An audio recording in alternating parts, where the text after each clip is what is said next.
be allowed? Yes, Madam Vice Yes. President. You need to reconsider that extension of your detention. It was illegal in the first place. You asked the president why he accepted the resignation. Do not ask due process.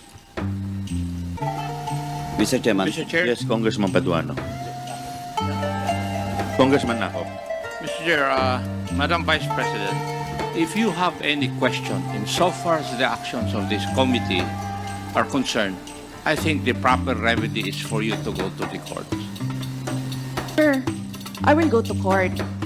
Opo, pero Oo, that is pero for- araw-araw, you are depriving a person of her liberty while I await that is precisely the point, ma'am. the... If our action of detaining your chief of staff is against the law, I think the proper remedy, and I think you're a lawyer, Yes, sir. the proper remedy is to go to the court. Sir, do you really want to show the Filipino people kung anong kaalaman ninyo sa batas?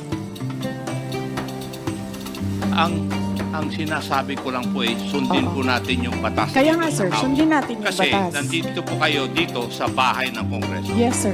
Sundin natin yung batas. Why will you penalize, punish Yusek Lopez for an act of the president? Madam Vice President, that is the decision of the committee as a whole. Sana po respetuhin po ninyo. Yes, sir. Kung meron pong Okay. remedy, alam naman po ninyo bilang abogado na tama po yung sinasabi ni Congressman Akop, pwede po tayong mag-file ng relief sa Okay, court. sige, sir. Tinutulungan ko lang kayo, sir, kasi napapahiya ang Pilipinas. Ganito ba ang House of Representatives? Tinutulungan ko lang kayo. Maraming salamat po, Madam Vice President.